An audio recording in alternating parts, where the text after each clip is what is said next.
Prison tattoos. A lot of people ask me about prison tattoos, okay? So I have prison tattoos. I got them in prison.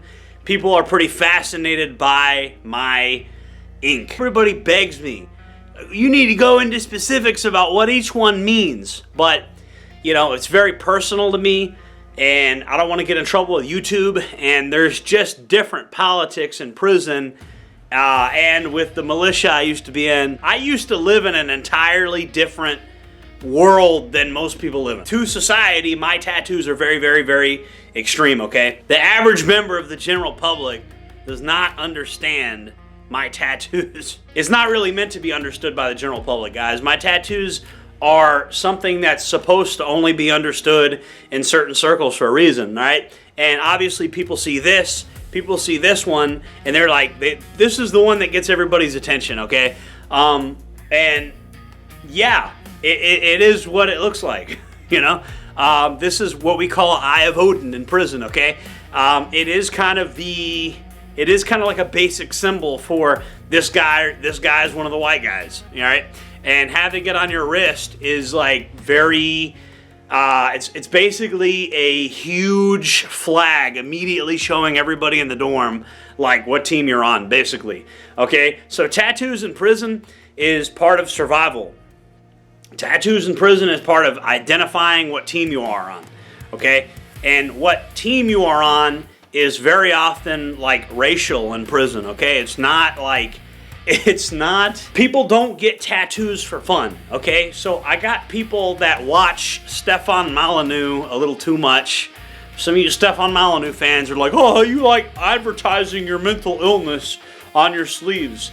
No, okay? In prison, tattoos, and in the militia as well, tattoos signal who you are, okay? I'm not some mindless coffee shop hipster getting random things tattooed on me because I think they look cool, okay? In fact, I haven't got a tattoo in years now, okay? And I don't think I'm gonna get any more. Not really. I don't see any good reason to get any more. I could, I mean, don't quote me on that. I could, but I don't get tattoos for no reason. Yeah, I don't get a tattoo just because I can, okay? I don't do that. Every single tattoo that I wear has meaning and purpose, and it signifies who I am, where I've been, things I've done, okay? And that's why I don't really talk about them on video, because it's not things that I want the whole world knowing. If you know, you know. If you don't know, you don't know, okay? It's not meant for the general public to understand. Some people understand some of the symbolism. Some people will understand all of the symbolism. It's very deep, my tattoos. Okay, another thing people don't realize about these tattoos is, quite simply, there are people in prison that have been down for like 30 years that don't really give a shit about the deeper esoteric meanings of tattoos, okay? Also, the meanings of tattoos change by decade to decade, okay? That's another thing. So if you see an older person with a certain set of symbols, just know that they meant something different during the decade that he got them in. 100%, okay? And so it becomes very complicated knowing these tattoos and knowing what all they mean and stuff. There's ones that kind of never change, and this is one that kind of never changes. Everybody in prison knows what this means.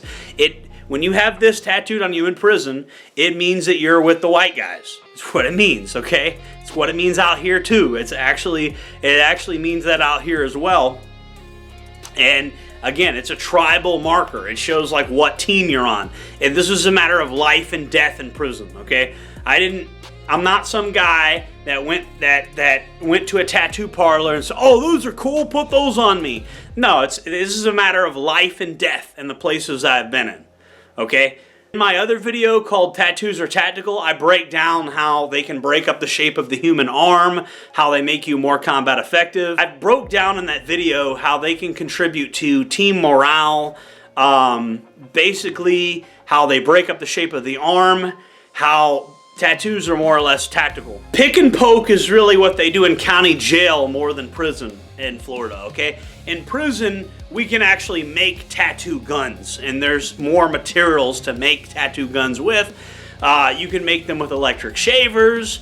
pretty easily. You can make them, I've even seen water-powered tattoo guns where they take the confinement pins, and it's basically like these little tubes, and you're able to make, you can take the ends off the tubes, saw those little things off, and you can make like these, it's almost like a surgical tube, right?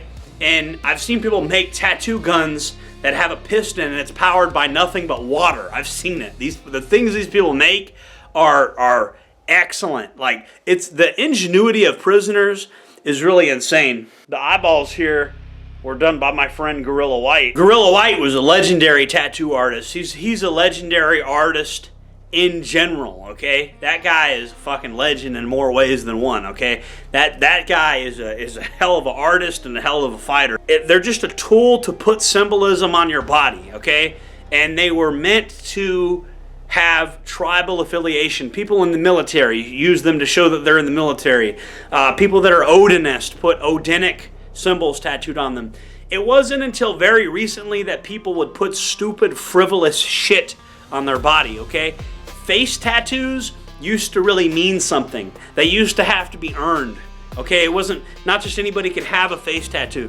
Tattoos have lost meaning because everybody's getting them just because they look cool or whatever, and that's not the way tattoos are actually supposed to work, all right? Tattoos were never supposed to be something that just anybody got, put random crap all over your body, right? You know? Are there a couple of maybe somewhat random things on my body? Maybe like one or two, but like 99% of the shit that I have on my body means something. I have a ROF militia flag on me from when I was in ROF, for example. Again, this is literally, you'll notice it's one of the few tattoos I have that's in full color. Different organizations, when they get meat patches tattooed on their body, it's typically full color if it's on the street. That way when you go to prison, it's harder to fake, okay? It's harder to have a fake patch when your patch includes color. So if you're in a street organization, like a militia group, and it has a meat patch, which a meat patch is just a physical patch that's put on your body, typically on the street they'll do it in color. And the reason you do that is so if you go to prison, you'll be able to say that you're the real deal, because people in prison like to pretend they were different stuff. Because all the ROF tattoos on the street had color in them. You can tell prison tattoos when you see them because they have a certain look. It's difficult to describe exactly what the look is, but the gauge of the needle is different, okay? So typically you'll see tattoos that look like they were done with shitty equipment, but by skilled people. That's kind of what a good prison tattoo looks like. They don't have shade bars, stuff like that. And so you notice that when prison tattoos, the lines had to be done kind of painstakingly. Everything had to be done somewhat painstakingly. That's why a lot of prison tattoos are actually pretty good. Drug addict prison tattoos, sometimes drug addicts will attempt to get tattoos, and you can tell when a guy has been to prison, was a drug addict, and surrounded himself with other drug addicts, because usually it's just some lowbrow shit. It's something like a face tattoo, but they barely have anything on their arms. And when they do have stuff that's big, it's like, look, I have a tattoo. It's just filler, okay? So it's just impulsive, stupid shit. And you can tell when a guy that's been in prison was on drugs, because his tattoos won't be that good. And the reason that is because drug addicts in prison have to pay for the tattoos. They're not going to get them for free, and they're not willing to pay a lot of money for them. So they get shitty work, okay? The people that do serious, really, really, really good work, they want anywhere from like 50 to 100 bucks. And the drug addicts are not willing to pay that, okay? Now, if you get work from somebody regularly over and over again, then the rates can drop. You start talking about $25, $30 per tat. You have certain tattoo artists that are drug addicts, and they're just trying to get money as quickly as possible. I wouldn't deal with those people. That's how you get hepatitis. You can get tattoos for free if you were involved with the type of stuff I was involved in, or if you were in a gang or something like that. I wasn't in a gang, but I was in a white militia before I got arrested, so that's why I got some free tattoos. And the ones I did pay for, I got a huge discount, so I didn't pay the rates that normal people would pay. But the main thing you guys need to know about prison tattoos is you shouldn't overthink them, okay?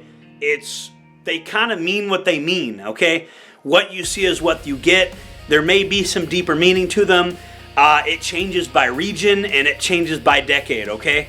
And you cannot really know what these things mean unless you are familiar with the subculture that person's with. Okay, so me telling you what this means and what that means, I can't really do that because in different regions, different things mean different things, okay? The biggest kind of universal there would be federal prisons, but even that changes decade per decade. And then, you know, quite frankly, the general public wasn't meant to know a lot of this stuff.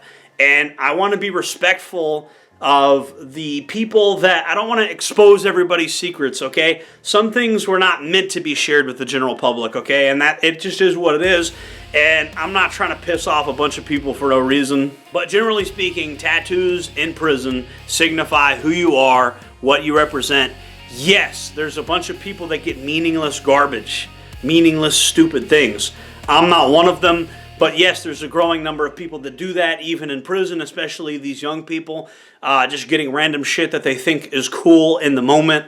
I don't put stuff on my body permanently that doesn't have a long-term meaning, okay? If it doesn't have long-term meaning, I don't put it on my body. I got a couple of things that are technically kind of a joke, kind of an inside joke that are on my body, but even those jokes are meaningful, okay? Because they're inside jokes that I had to somebody that died, for example. Or they're an inside joke that is a part of my life, okay?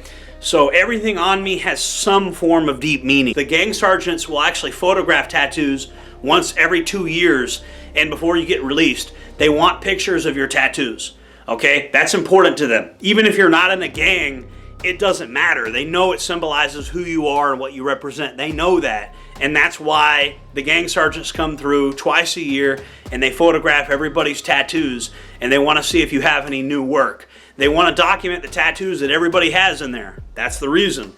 Because it could show your ideological affiliations and all that. Things you get tattooed out here could have meaning in prison that you didn't realize had meaning in there. And again, I would just study up on it. But remember, that varies from state to state. So you have to talk with somebody that's been on the inside in that state, okay? You can learn a lot through Google and watching some documentaries and shit like that, but this changes every decade. So if you're watching something from 2002, it may be something different now. Important to keep that in mind. Tattooing meat patches of organizations you're not a member of, absolutely not. You do that and you go to prison, you'll get your shit split for doing that. That is, people have died doing that. So never do that. Never tattoo the logo of an organization you're not a member of. Don't do that. That goes without saying. If I've earned the bell icon, hit the bell icon, but do make sure to like and comment. And guys, check out the store. Check out the camouflage patterns that I sell. I sell unique camouflage patterns that you can't get anywhere else, okay? You cannot get these camouflage patterns anywhere else because I've custom designed them, and I go out and take pictures of the environment, and I have other people take pictures of their environment, and I create camouflage patterns that are very unique, very special, very cool, and it's worth checking out, guys. So I appreciate you guys taking the time to watch this video. I put a lot of effort into these videos. They're hard to make, but they're rewarding and people like them. And just do whatever you can to help the channel, all right? I appreciate the comments. I respond to almost every single comment, almost every single one. Not every single one, but almost every single one. Usually the ones I don't respond to are just ones where somebody's totally spurring out, and it's just, if you totally spurg out and you're talking about crazy stuff or religious stuff, or those are the ones that I ignore. But 9 times out of 10, I'm gonna respond. Okay, I like to respond to comments. Even if it takes me all day, I'll set a day aside to where I'll spend several hours responding to comments if I have to. Almost every single comment gets a reply, so make sure to leave a comment. Guys, see you on the next one. Jordan Jareb signing off.